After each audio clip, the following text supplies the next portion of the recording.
KFC Ghaziabad में ये viral video तो जरूर देखी होगी।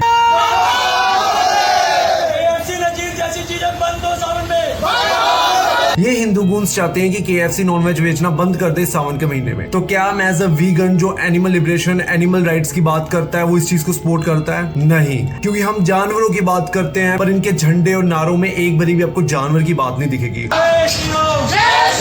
जहाँ भी मीट बिक रहा है सावन के महीने में ये सब बंद होना चाहिए। और ये सिर्फ सावन के महीने में ये नॉनवेज बंद कराना चाहते हैं, और ये खुद सावन के महीने के बाद नॉनवेज खाना शुरू हो जाएंगे। इनको जानवरों की घंटा कोई परवाह नहीं है। अगर इनको जानवरों की जरा सी परवाह होती तो इनको पता होता कि इंडिया सबसे बड़ा बीफ का एक्सपोर्टर क्यों है पूरी दुनिया का। अगर इनको जानवरों की परवाह होती तो इनको पता था ये जो ये रेशम सिल्क यूज करते हैं, ये जो शहद यूज करते हैं, ये जो दूध यूज करते हैं, या फिर ये जो ब्रांडेड चमड़े के लेदर के शूज डालते हैं वो कहां से आते हैं। अगर इनको जानवरों की परवाह होती तो ये जो हिंदू टेम्पल्स में रोजाना जानवरों की बलि दी जाती है वहां पे उस जगह पे जाते उस चीज को बंद करवाते, अपने नारे वहां पे भी लगाते। अगर इनको जानवरों की परवाह होती तो ये केदारनाथ यहाँ कितने बड़े बड़े तीर्थ स्थल में घोड़े कचरों पर बैठ कर उनको खच्चर ना कर देते। अगर इनको जानवरों की परवाह होती है सिर्फ सावन के महीने में ही नॉनवेज बंद ना करवाते। हम वीगन्स लोगों को एजुकेट करते हैं कि जानवरों के भी राइट्स होते हैं, ये भी सेंटिएंट बीइंग्स हैं, इनको भी खुशी दर्द सब महसूस होता है। और आपने कोई वीगन को नहीं देखा होगा ऐसे रेस्टोरेंट्स में घुस के कोई नारे लगा के झंडे पकड़ के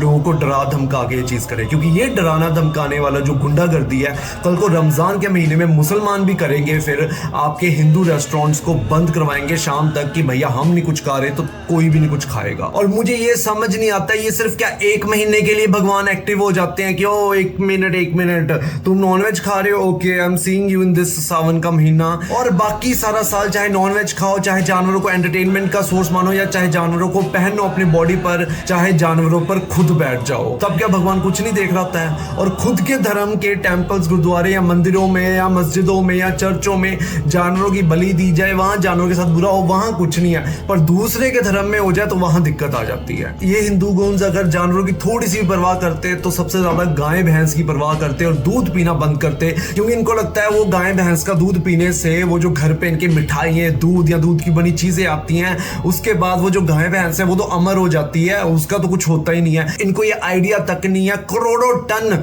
दूध हर साल इंडिया में बनता है और करोड़ों गाय भैंसों को प्रेग्नेंट किया जाता है। इनको तो ये भी नहीं पता कि गाय भैंसों को पहले प्रेग्नेंट किया करना पड़ता है, पहले वो मां बनती है फिर वो दूध देती है, और उसका जो नर बछड़े को उससे दूर कर दिया जाता है, उसको स्लॉटर हाउस में भेज दिया जाता है, बिकॉज डेयरी में नर बछड़े की कोई जरूरत नहीं होती है।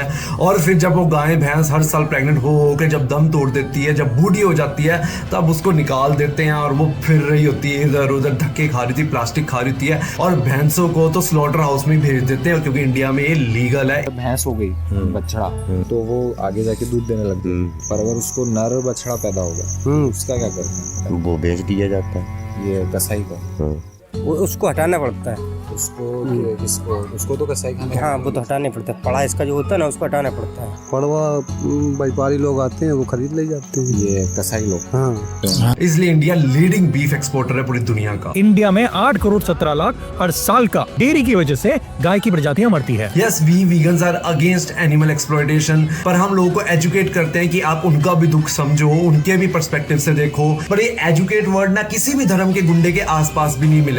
उनको बस एक चीज आती, गुंडागर्दी करनी, और इनमें से कोई भी जानवरों की राइट्स या उनके बारे कोई नहीं सोचता है। इनको घंटा फर्क नहीं पड़ता कि जानवरों के साथ क्या हो रहा है क्या नहीं हो रहा है, ये खुद भी उसमें भागीदारी पूरे होते हैं, ये सिर्फ अपनी पॉलिटिकल आइडियोलॉजी सेल करते हैं।